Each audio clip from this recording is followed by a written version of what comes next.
Hi everybody, it's Morah, Amalia, and Ruby, and Mia. Hi, welcome to Semi-Circle Time. Today we're going to count the Omer and then we are going to learn our very last one of our 7 midot that we're learning for the 7 weeks of Sfirat HaOmer. We need to leave sometime next week to learn more about Shavuot. So let's count the Omer. You guys ready? So far we counted 5 weeks and 5 days and we are up to day number, what number do we have here? We are up to day number 40. Baruch ata Adonai Eloheinu melech haolam asher kiddushanu b'mitzvotav v'tzivanu al Sfirat HaOmer hayom 40 yom shehem 5 shavuot v'chamisha yamim la'omer. Excellent job. Today we are going to learn. Remember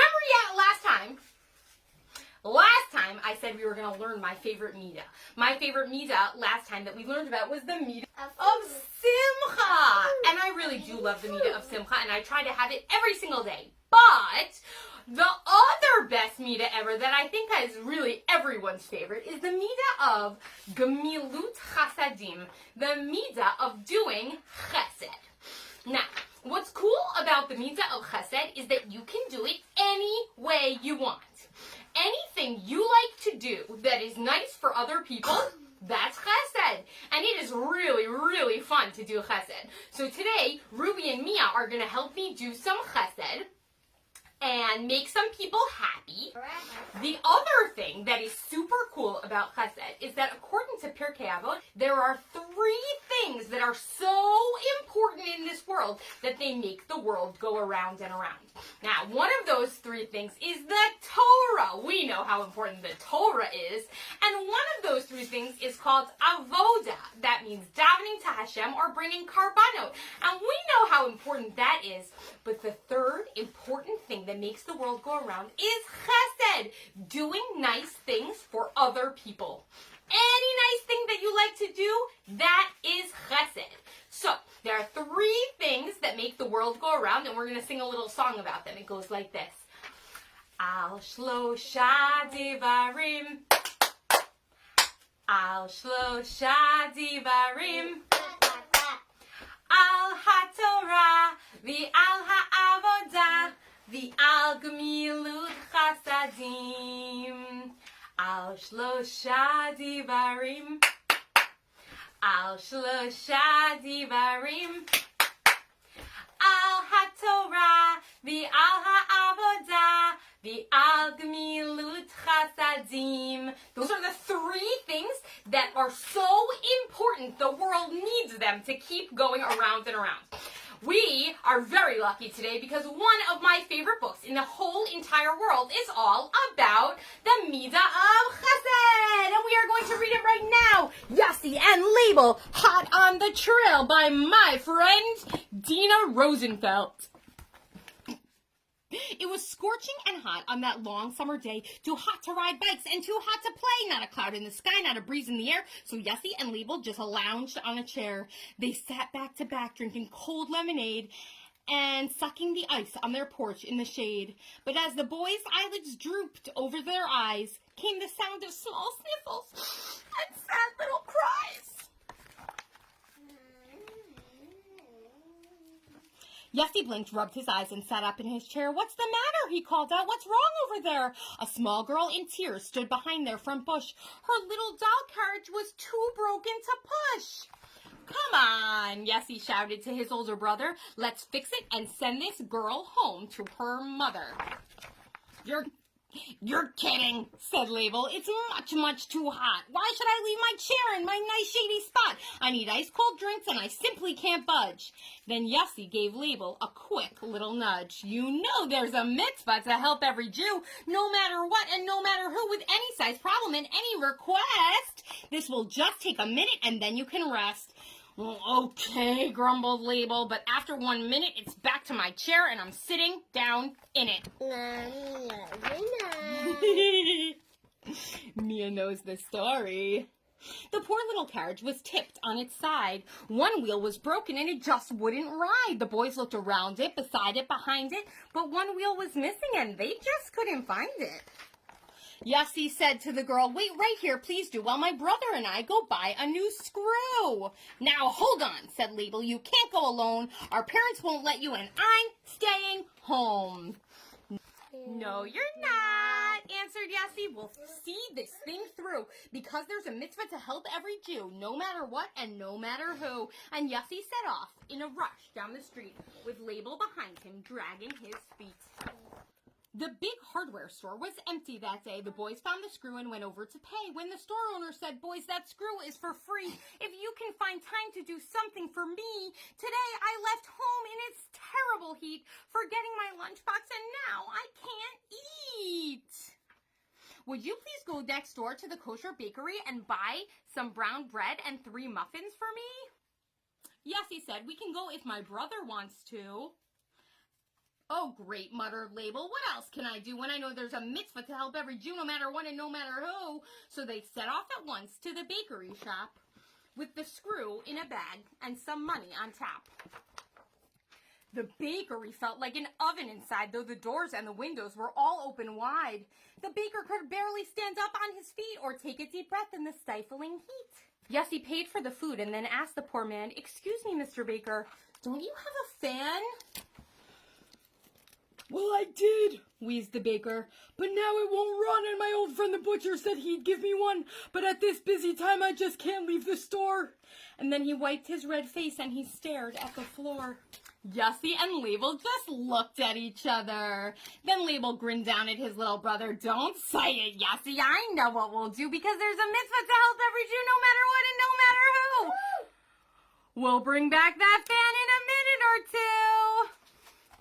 So Label and Yossi set off with the screw and the loaf of brown bread and the 3 muffins too, and before long they came right to the butcher's store, and a blast of cold air greeted them at the door, but from the back of the store came a screech and a scream. But where was the butcher? Nowhere to be seen. Just 2 children covered from faces to feet in splatters of goo and chunks of red meat. "Sorry, boys," said the butcher, "but my wife is away, so I'm watching my 2-year-old twins for the day. They have nothing to play with, no puzzle, no ball, and I can't get any work done here at all." "Well, sir," began Label, "we came for the fan, but we'd like to help you out too, if we can, because there's a mitzvah to help every Jew, no matter what and no matter who. We'll go to the toy store and look for some toys, something that's fun for your little twin boys." And off went those 2 with a mitzvah to do, holding a fan, brown bread, muffins, and 1 little screw. At the toy counter, they asked for a box of crayons, 2 puzzles, a ball, and some blocks. The lady said, "Those things are on the 3rd shelf. I'm afraid that today you'll have to get them yourself. My shoelaces tore, and I have nothing to use in place of my laces to tie up my shoes." Label paid for the toys and then said, "Never fear, I know of a shoe store that's right around here. We'll run there and get you a pair of new laces." The lady smiled down at their hot, tired faces. "Don't you boys have anything else you must do?" "That's okay," answered Yossi. "We want to help you, because there's a mitzvah to help every Jew, no matter what and no matter who."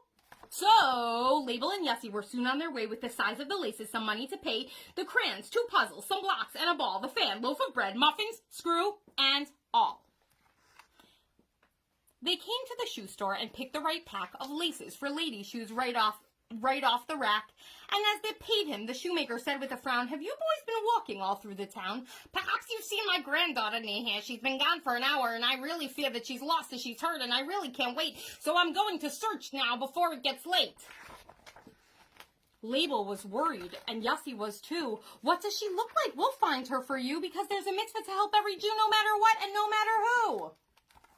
"Well," said the shoemaker, "she's really quite small, and she's pushing a stroller with her very best doll." The boys began laughing till tears filled their eyes. The shoemaker looked at them both in surprise. Label said, "Mr. Shoemaker, please do not worry. We'll bring your granddaughter back here in a hurry. We know where she is and just why she is late. I'm afraid it's our fault for making her wait." So Yossi and Label started to run up again, back again, in the hot sun, in again, out again, right through each store, dashing about again into each store. Shoelaces for the one who was selling the toys, toys for the butcher's little twin boys, fan for the baker to cool off in the heat, bread for the hardware store owner to eat, and then they ran home with that one little screw and they fixed up the girl's carriage as good as new. And they told the girl, Grandpa is waiting for you. We'll walk you right to him. That's just what we'll do because there's a mitzvah to help every Jew no matter what and no matter who. When the boys came back home, they found warm lemonade, the ice cubes had melted, and there was no more shade. The chairs were all sticky from the hot sun. Their mother came out and then looked at each one. Oh, boys, she said, you seem tired and hot. I think I can fix that. Just look what I've got. Their mother unrolled the long garden hose and sprinkled them both on the grass in their clothes.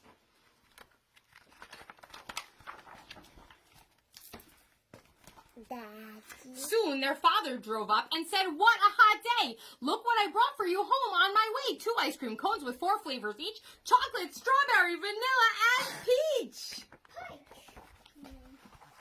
And Label said, Yossi, I see it is true that someday someone will be sure to help you if you do your best to help every Jew, no matter what and no matter who. That is one of my favorite books because you can see that the boys in the book do so many different types of chesed. They bring things, they get things, they give things, they fix things. There are so many different ways to do chesed. And Ruby, Mia, and I are about to go out and do some really fun chesed. You guys ready? Yeah! We are on our way to do some chesed. Chesed is usually when you do something for somebody that they need you to do. This morning we're going to do something that's just a little bit of fun.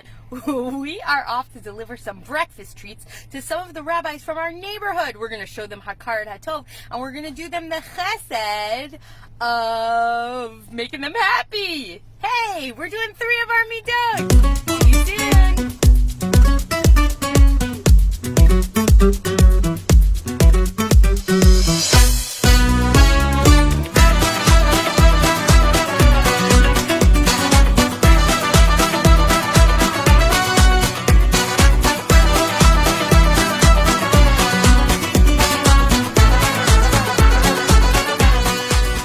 Just like Yossi and Label got to have a treat after they did all that chesed, someday someone will be sure to help you. Something. Hey, Ruby, Mia, did you have fun doing chesed today? Yeah. Yeah, it is so nice to be nice. It feels good and it's fun.